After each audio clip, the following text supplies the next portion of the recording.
Good morning, and thank you for joining the Florida Council on Aging for the Virtual Education Showcase.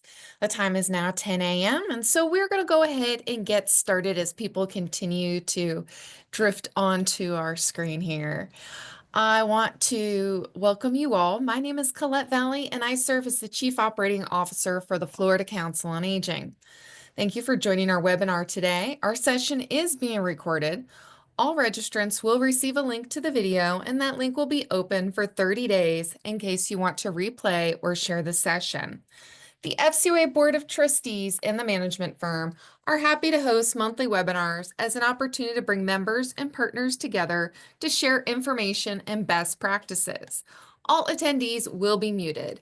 If you have any questions, please post them in the chat section, and we will address them at the end of our presentation. Any questions that are not addressed, we will send an email with those responses tomorrow. Let me introduce you to our session today. It is Medicare Part D in 2025. And I would like to introduce you to our wonderful speaker, Dr. Cynthia Griffin, who serves as Vice President of Medicare Pharmacy Programs with Florida Blue Medicare. Dr. Griffin, welcome. Good morning, and good morning to everyone who's on the call this morning. It's really an exciting time in Medicare Part D, and I'm happy to be able to share with you this morning some of the exciting changes that will be occurring in Medicare Part D in 2025. As I reflect on Medicare Part D, I started working with Medicare and particularly Medicare Part D since its inception in 2006. And at that time, there were 4 phases of coverage that we'll talk about a little bit more as we go through the presentation. But there was always the desire to close what's called the coverage gap or the donut hole.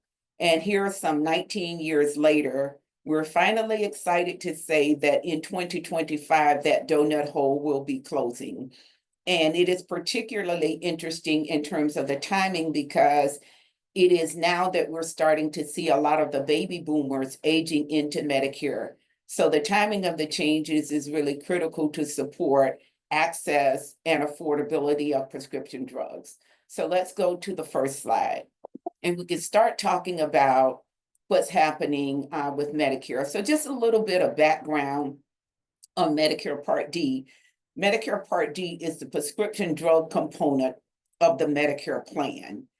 And as many of you may know that we have the Part A, which is the hospital coverage, the Part B, which is primarily the outpatient coverage and the doctor's visits. The Part C is the A and B combined, and then the Part D is the prescription drug coverage that can be purchased either alone or in combination with the Medicare prescription, the hospitalization, and the doctor visits, which are often called Medicare Advantage plans that have prescription drug coverage with them. But the Medicare Part D coverage is one of the most commonly used benefits, or the most commonly used benefit in Medicare. And one might imagine that that would be the case because as we age, naturally there is a need due to changes in our bodies and the composition and makeup of our bodies. And as we age, there is often the need to have more prescription drugs or to use more prescription drugs. So studies show that 89% of adults over the age of 65 are prescribed one or more prescription drugs to treat medical conditions that they may be experiencing. And of that number, 20% report that they're not able to take their drugs due to the cost. And so that is a fairly significant percentage. And we want to make sure that as we look at the Medicare prescription program from a federal perspective and the funding of the program, that we provide the support that's needed to assure access and affordability to drugs that are much needed as we age. So let's go to the next slide. So then what's happening in 2025? Many of you may be aware of the Inflation Reduction Act of 2022. And while the Inflation Reduction Act was not solely focused on prescription drug use, many of the components of it were related to energy and efficiency. Medicare was a part or is a part of the IRA, as we call it, or the Inflation Reduction Act. And so one of the key components of the Inflation Reduction Act is no more coverage gap. And I know many seniors and are really excited about this because not in addition to that coverage gap, sometimes presenting a financial hardship to individuals, it was a little bit difficult for people to understand when they made it to the coverage gap and why their drug cost was changing midway during the year when they had not made necessarily any changes in their drug therapy. So there will be no more coverage gap, or what was referred to as the donut hole. The Medicare beneficiaries' out-of-pocket spending will be capped at $2,000. And then there will be the introduction of what's called a Medicare prescription drug payment plan, which we affectionately call SM3P. And we'll talk about these a little bit further as we continue in the presentation. So let's go to the next slide. So how does Part D work? As we said earlier, Medicare Part D is the benefit that covers the prescription drug costs. And how much an individual pays when they're enrolled in a Medicare Part D plan depends on the stage of coverage that they're in, as well as the tier that their drugs are on. And so drugs are placed into tiers based on three factors: cost, safety, and efficacy. And generally in the lower tiers, you will see generic drugs, less costly, will be in the first or second tier generally of the benefit. The brand and the specialty drugs are generally in the third, fourth, and fifth tiers. And then the various stages of coverage include the deductible, if the plan that is selected offers a deductible, the initial coverage phase, which currently members stay in until or beneficiaries stay in until they reach a certain drug spend, and then they flow into the coverage gap, and then the catastrophic phase. So the CMS is using a phased-in approach of decreasing the members' cost share and supporting affordability. And the first phase of that was to eliminate that catastrophic coverage phase in 2024. So prior to 2024, there was no out-of-pocket cap on a beneficiary's drug spend. In 2024, the catastrophic phase went away, and so the drug spend was capped at $8,000. And let's go to the next slide, and we'll see a little bit more about that. The coverage gap, again, in 2024, Medicare beneficiaries have to pay 25% of the cost of their brand name drug or generic drug or their copay, whichever is less.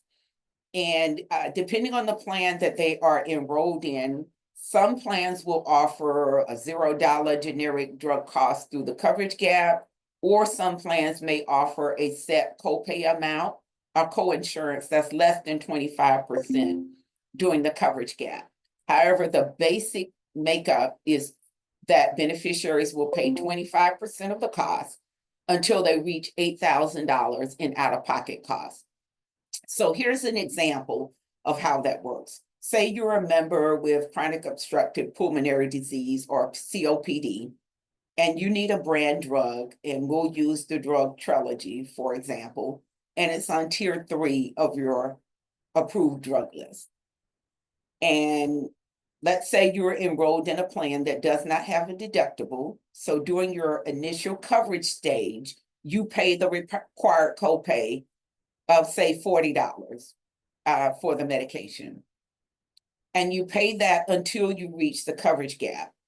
But during the coverage gap, if the cost of that same drug that you were paying $40 a month for is $670, then you would pay 25% of the cost, which would be $167.50 until you reach your $8,000 out-of-pocket costs. So as you can imagine, in addition to this being a little bit confusing for some to grasp, the financial impact of jumping from $40 per month to $167 per month can be significant for some.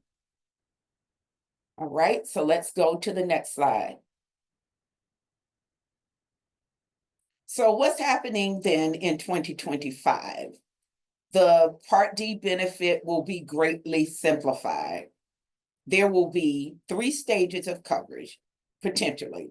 The first stage would be a deductible stage, and not all plans have a deductible, but if you are enrolled in a plan, or if a beneficiary is enrolled in a plan that has a deductible, that deductible will have to be satisfied before they move into the initial coverage phase. The deductible is included as a part of the $2,000 maximum out of pocket, to note. Then the beneficiary moves into the initial coverage phase. They will stay in that initial coverage phase until that $2,000 maximum out of pocket is met. They move into what's called a catastrophic phase. And even though that means something for us as the health plan, as the government, and as the pharmaceutical manufacturers, there is no financial impact for a beneficiary who's enrolled in Medicare Part D. So let's go to the next slide. So again, the beneficiary or member cost share will be capped at $2,000 per year, starting in 2025. And once that $2,000 is met, there is no more cost for prescription drugs for the rest of the year. And just a little bit of clarity or something to note about the drug costs. There are some drugs that are covered under the pharmacy benefit, which is the Medicare Part D. There are also some drugs that's covered under the medical benefit, which is Part B.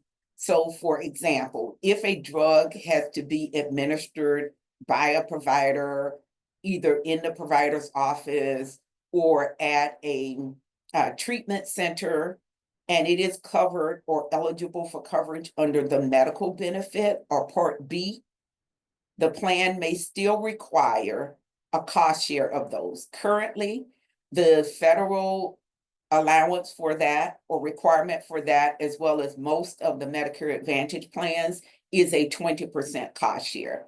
And I know that that may get to be a little bit confusing when you say that the drug cost is going to be capped at $2,000. But when we speak of this $2,000 cap, we're only talking about those drugs that are covered under the pharmacy or the Part D benefit.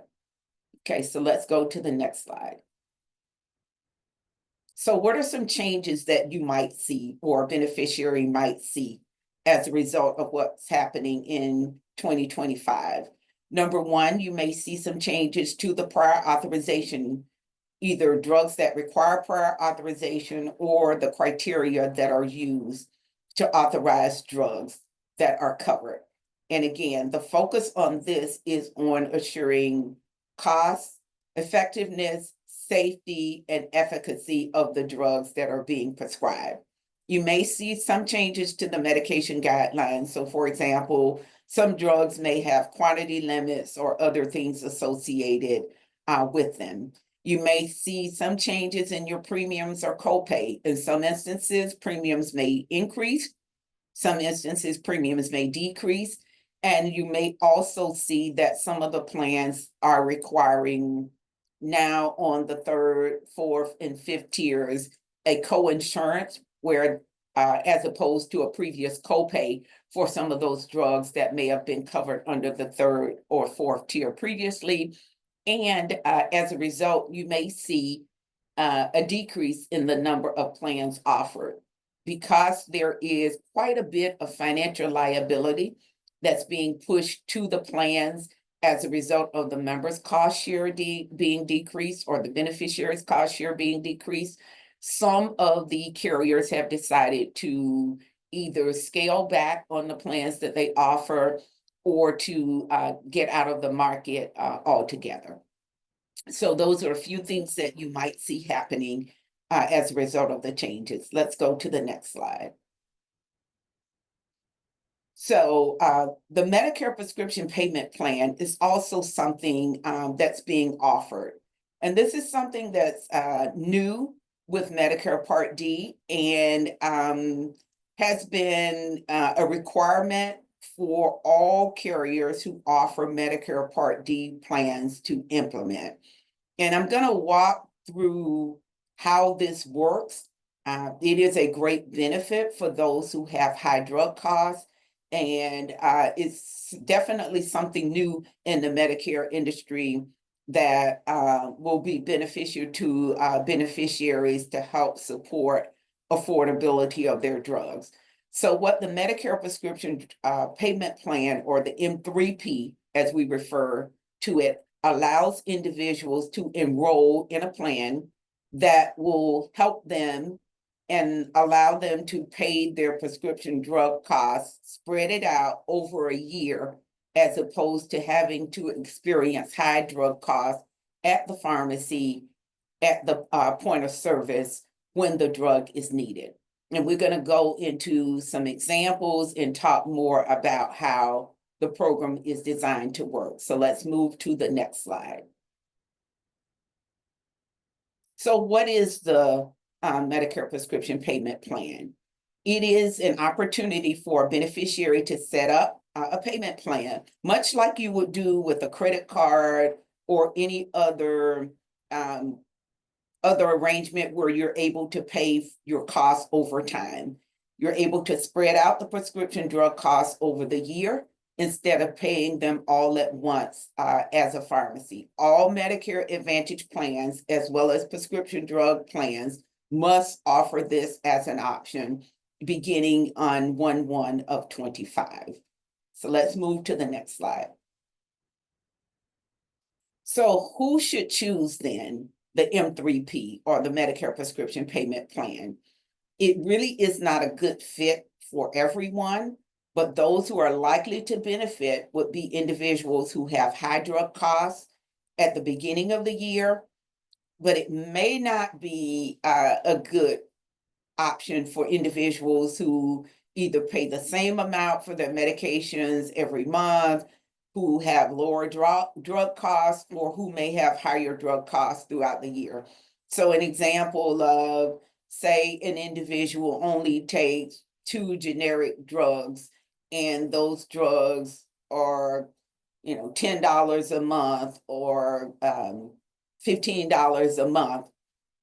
The enrolling in the prescription drug benefit plan is probably not a good fit for them, because regardless to whether they're enrolled or not, the cost will not necessarily decrease over the month. It's probably best just to pay that $10 or $15 upfront at the point of sale, as opposed to spreading it out over the year. And also, if you get extra help from Medicare, it's probably not a good fit for those individuals as well. So let's go to the next slide. So how does it work? Individuals who are likely to benefit from the Medicare prescription drug payment plan should receive a letter from their plan informing them that they are likely to benefit. That letter also provides instructions as to how they can sign up and how it works. So basically, individuals who want to enroll in the M3P program have to sign up, and they can sign up at any time during the year. Now, one thing to note about the M3P program is, although we as health plans are required to provide the M3P program, because this is a new operational process for many of us, and our internal operations and infrastructure will not allow us to be able to manage a system where we hold the accounts receivable. Many of us are contracting with entities who are well-versed in doing this. And so, for example, for Florida Blue, we will be offering our program in conjunction with a vendor called Simplicity RX. And they will administer the benefit up front for us, but we are accountable for the oversight and management of that vendor to assure that the program works according to the way that CMS requires and it is designed. So you sign up anytime during the year. You sign up through your Medicare Advantage plan, and different plans have different ways to sign up. For us, you can go to the website and sign up. You can call us and sign up. And we provided those instructions in the likely to benefit letters. And once you sign up, instead of paying the pharmacy up front for the drugs that are needed, your plan will bill you monthly for the drugs that are utilized. And we're going to walk through an example to show you exactly how that works for an individual who's enrolled in the program. So let's go to the next slide. So here's what you can expect to pay, or one can expect to pay when they're enrolled in a program. So let's assume that they're taking a drug that costs $500 every month. And let's assume that the individual enrolled in the M3P program in December. And so the program will start for them on January 1st of 2025. And let's assume that they fill the $500, a drug that costs $500 in the month of January. They will go to the pharmacy. Pharmacy will dispense the drug. There will be no funds exchanged at the point of service at the pharmacy. We will receive that claim from the pharmacy and through our pharmacy benefits manager. And the following month, the beneficiary would get a bill from Florida Blue or from their carrier for $166 and no more than $166.67. So then we would take the $500 and say the member now pays, or the beneficiary now pays, that $166.67 for the month of January.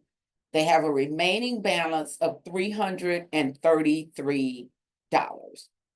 So let's now just assume that the beneficiary got nothing else for the rest of the year, but they do owe this $333.33. That would be divided by 11 months. And so the beneficiary would pay, I think it's about $30, and it calculates out to $30.30 for the rest of the year. So if they stop, they only got that one $500 drug, that's all they would pay for the rest of the year. But let's assume that this is a chronic drug, and so they need this $500 drug every month. So now they go back to the pharmacy, get the drug filled again, and there's another $500. On the back end, so at the pharmacy, again, they would pay nothing. On the back end, we would take that $500, add it to the $333 that was remaining. Now they have a remaining drug cost of $833.33. But now, because January is past, there's only 11 months left in the year. So we would take that $833.33 divided by 11 months. And now the member or the beneficiary monthly cost share will be $75.76 per month. If they got nothing else, then for the remainder of the year, they would pay $75.76. We would then, if they needed to continue along the track, we would then take the $833, because that's the remaining balance. We would subtract out the $75.76 that they would pay for the month of February. So again, constantly reducing the cost. It's like you paying the minimum balance on your credit card payment. And now the remaining balance is $757.57. So again, if they got nothing else, it would be the 757 divided by 11 months, and that's all they would pay for the rest of the year. But we know this is a chronic drug for the individual, so they're going to come back again in March now and get the drug filled again. So that's another $500. So we take the $500 in new drug costs, add it to their remaining balance of $757.57. Now their balance due is $1,257.57. Because this has to be paid during the plan year, now they have 10 months to spread out that remaining balance over. So we would take that $1,257.57 divided by 10 months. And now the monthly payment that would be due to the plan, and if it was us, it would be Florida Blue, would be $125.76. At the end of March, now they paid that $125.76. So that gets subtracted off of the previous balance of $1,257.57. Now the beneficiary or the member only owes $1,131.81. So now we're in the month of April, and it's time to fill that $500 drug again. So if you'll notice, the January, February, March, and April, $500 each. Now in April, the member would have reached their maximum out-of-pocket drug spend of $2,000. But note, they haven't paid the $2,000 yet. They have just incurred costs equivalent to $2,000. They will still need to pay the $2,000 total, or the balance of that is just spread out across the rest of the year. So we would take that $500, add it to the previous balance of the $1,131.81. Now that gives us $1,631.81. And that's what the member or beneficiary would owe for the rest of the year. There's 9 months left in the year to spread that out. You divide that out, and that would be $181.31.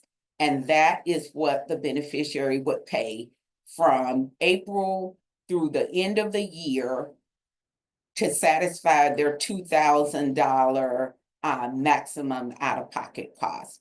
So as you can see, the payment will fluctuate as well as the drug costs until that beneficiary reaches the $2,000 out-of-pocket cap.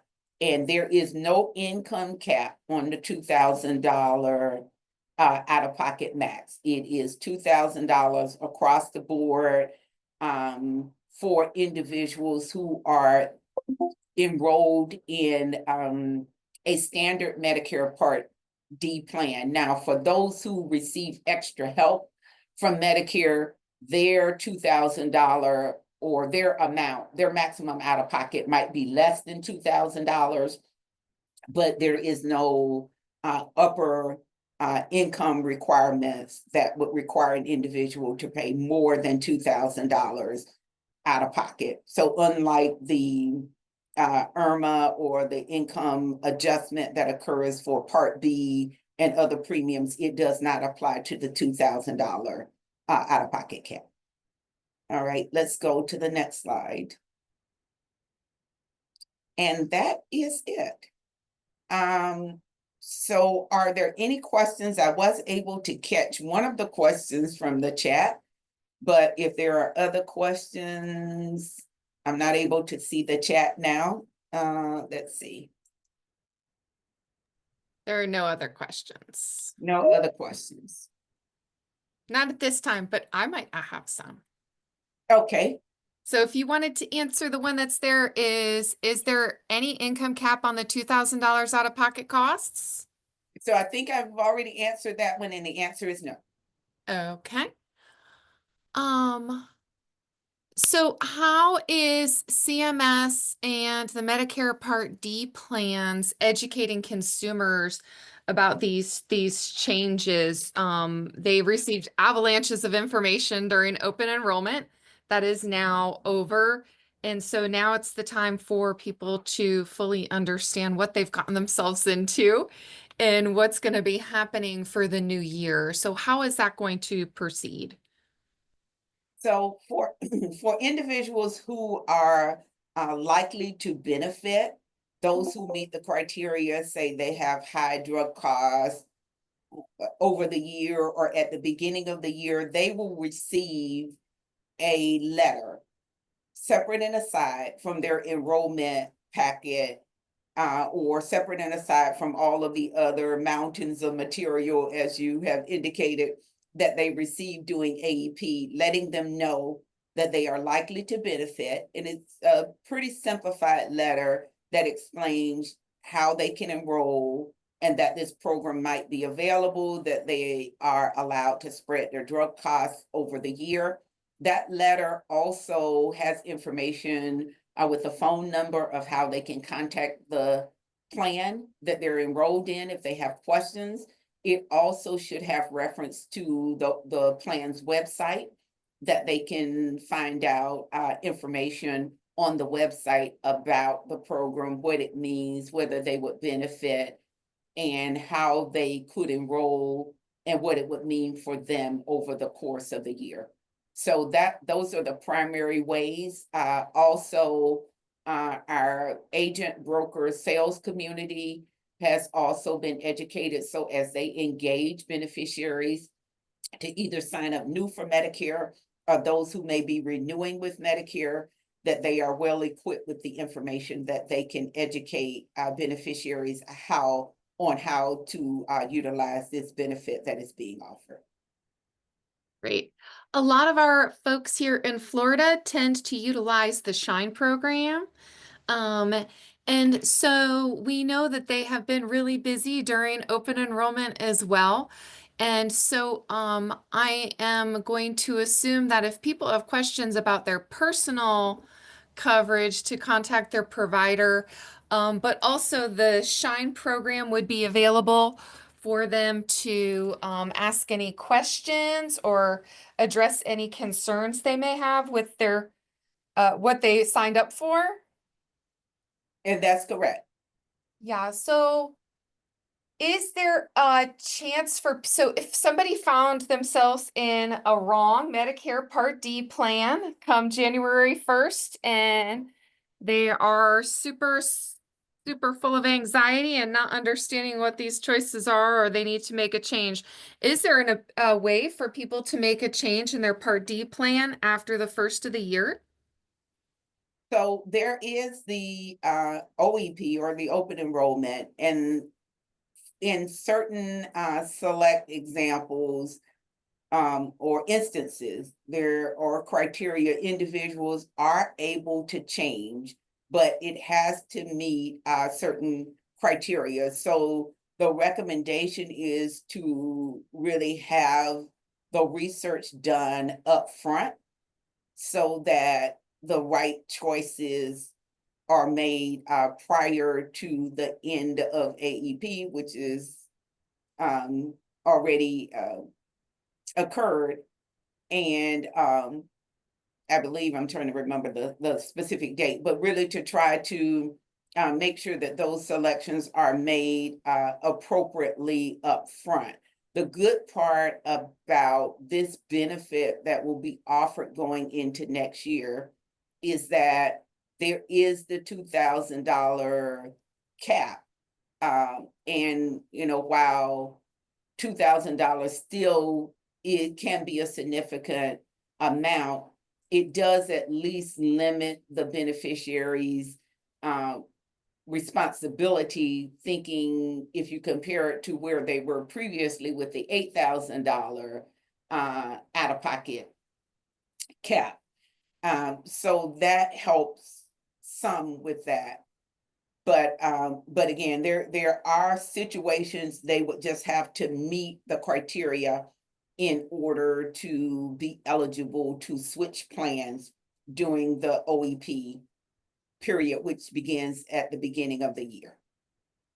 So, Cindy from Alpert Jewish Family asked a question about Shine being able to provide guidance. And so, yes, they are able to provide guidance and assist. They have received that training.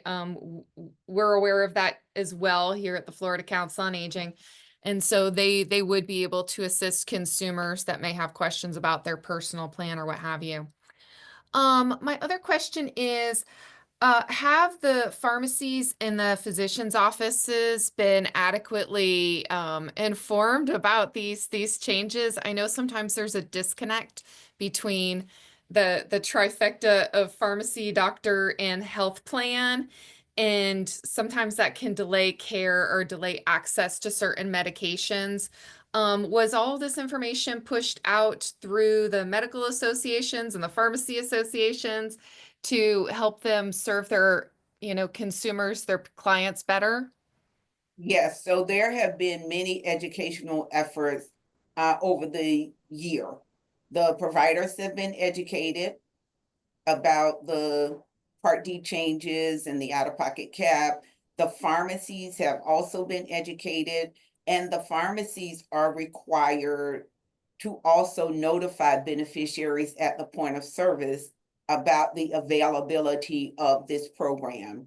So if a beneficiary is not enrolled in the Medicare prescription payment plan, and they go to the pharmacy and say they get a drug that costs $800.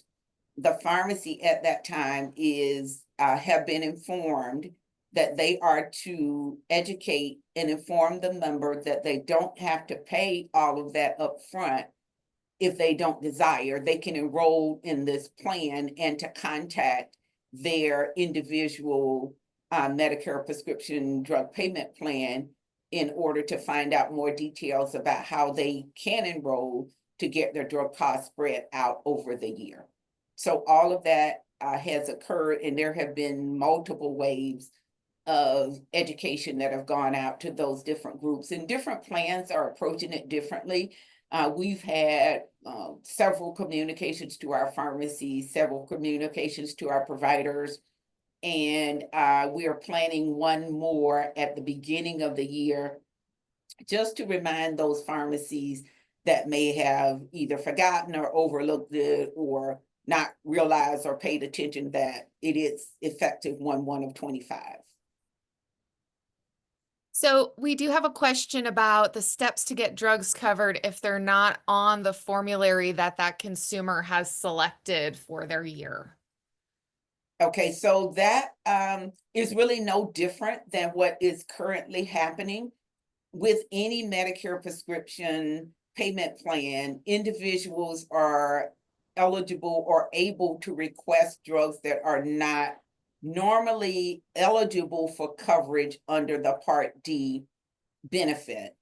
And I say it that way because there are some drugs that are not eligible for coverage based on the Medicare regulatory guidelines. So for example, drugs that are over the counter or drugs currently used for cosmetic purposes or weight loss, those drugs are not eligible for coverage based on the statutory federal requirements. However, if there is, and I'll use an example of blood pressure, if there is a drug that's being used for high blood pressure that maybe a particular plan does not have on their formulary, but they have 5 other drugs that are being used for high blood pressure, but that individual's doctor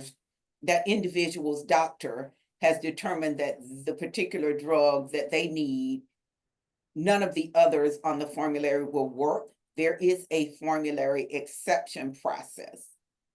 They are able to work with their provider to submit the justification as to why they need the particular drug that they are requesting. It gets reviewed by the plan, by the pharmacists and physicians that are part of the plan. If that drug is eligible for coverage, meaning it meets a federal drug administration approved indication or is appropriate for use, it will get approved, and the plan will be required to pay its cost share for that drug. and the amount or the cost of that drug, the amount paid by the beneficiary will count towards their $2,000 maximum out of pocket. Wonderful. So on looking at the types of medications under each of the drug plans, it would still be accurate then that each of those drug plans need to cover at least one pharmaceutical in each drug class. So even if they don't cover all of the pharmaceuticals and all of the brand names, each drug class still has to be represented. Is that accurate? That's correct. So the CMS guidelines or the federal guidelines, our federal regulations provide guidelines to plans in terms of what has to be included in their formulary. And those are clearly outlined, at least 2 drugs per category to treat a particular condition. In addition, when a plan develops, and this is just a little bit of background information, so we are not able to independently develop and administer our formularies. The makeup, the entire composition of drugs that we cover has to be submitted to Medicare for their approval. And when it goes to Medicare and the CMS entities, the formularies are reviewed for completeness, for coverage, to make sure that there is adequate drugs or there are adequate drugs covered on the formulary to treat various conditions. And then there's also drugs that are called protected class drugs. So there's 6 classes that are considered to be protected class, and they include things like oncology and epilepsy and a few other conditions that we are required to cover all of the drugs or substantially all of the drugs that are available to treat those conditions. And when we say cover all, a formulation of that drug has to be covered. So for example, if there is a brand that has a generic available, we don't necessarily have to cover the brand, but we do have to make the generic available or a biosimilar or equivalent drug to treat the particular condition in question. Thank you so much. So, and until I don't see any additional questions really here in the chat, if anybody has questions, please drop them in. Otherwise, this will be my last question.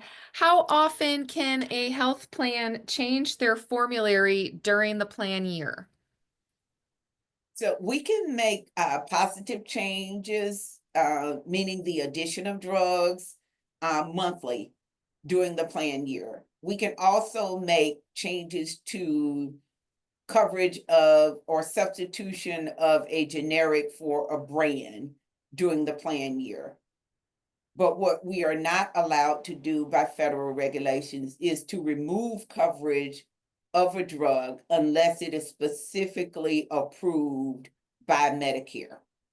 And if it is approved, we're not allowed to disrupt individuals who've been taking that drug.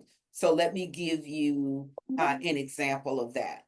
If there is a brand name drug that we're covering, and say the generic formulation of that becomes available in April of the year, we can remove the brand and cover the generic in lieu of the brand.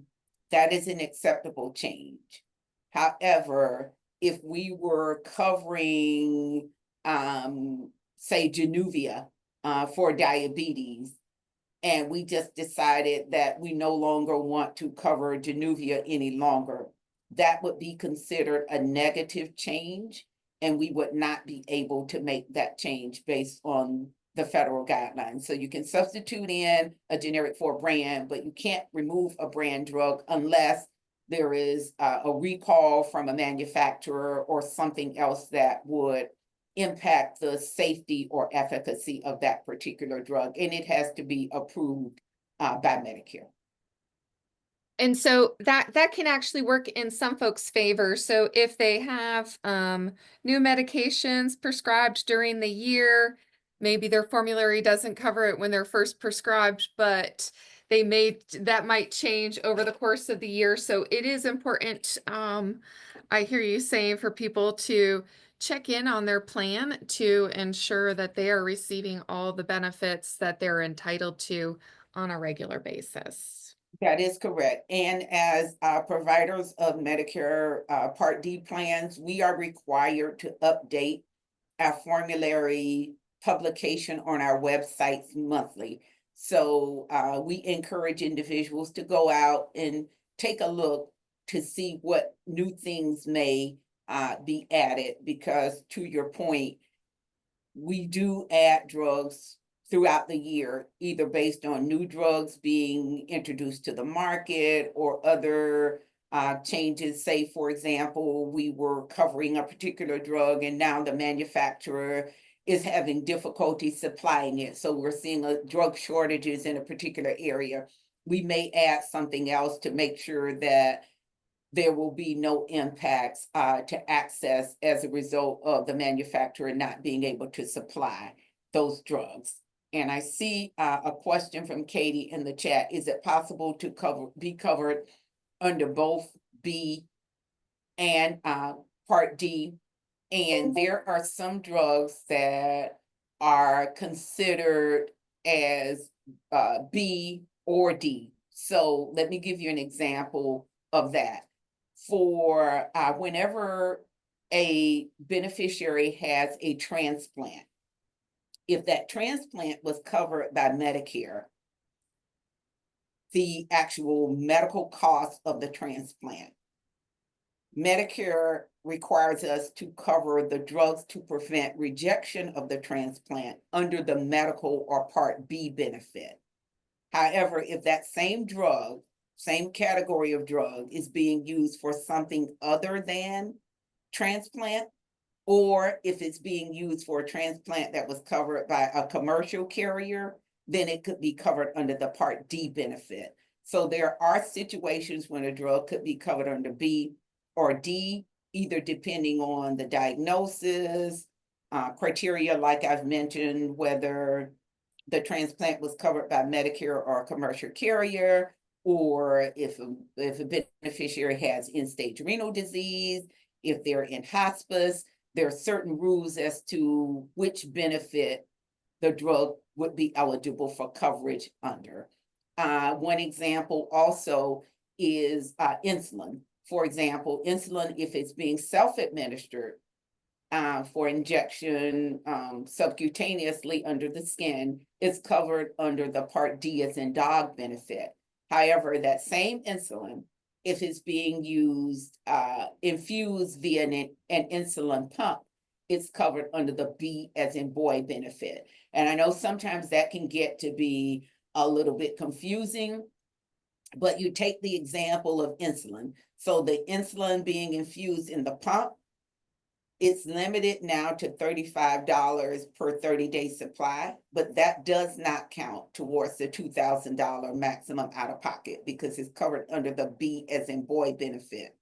But that insulin that's being injected under the skin subcutaneously going through the D as in dog benefit, that would count towards the $2,000 maximum out of pocket. So again, there's a little, some of the nuances in there that I know can be challenging sometimes for the lay utilizer to understand, but it becomes critical in terms of when you explain or people understanding where the $2,000 cap begins and ends. And vaccinations are covered under the D as in dog benefit. So the vaccination, the administration costs of the vaccination are all considered to be one charge. So that's covered under D, with the exception of, and there's always an exception, there's a couple of vaccines that, so for example, tetanus. The tetanus vaccine, if you're just using it for prevention of tetanus, it's under the D as in dog benefit. If you're using the tetanus vaccine for an injury, say someone had a needle stepped on a rusty nail or something, and now they need to get uh, the tetanus vaccine for prevention of tetanus, it would be covered under the B as in boy benefit. So if it's to treat tetanus or an injury related to tetanus, it would be under the B benefit. If it is to prevent, it's under the D benefit. Same thing with rabies. If someone is just seeking to get the rabies vaccine for prevention, it would be under D. If it is post-exposure to a bite, it would be under B as in boy. So a lot of it is not necessarily black and white, and it's not really clear, but those are situations where it's critical to contact individuals at the health plan to get clarity if there is question as to why a particular drug may have been paid under one benefit versus the other. And I think that's kind of a good place to kind of wrap that up is when in doubt to always consult your plan to see how your benefits work for your particular situation. And then also for any new conditions that may have been diagnosed or new treatment plans or what have you, is to maintain a dialogue with your providers as well as your healthcare plans to ensure that you don't have any unwelcome surprises in the way of bills or anything else, and you take the proper uh, path to coverage that is unique to every single one of us. Yeah, absolutely. And always know that the health plan should be your greatest resource for information. And certainly feel free to reach out to the customer service area at the health plan for any questions that might arise as a result of your, to help understand how the benefit works.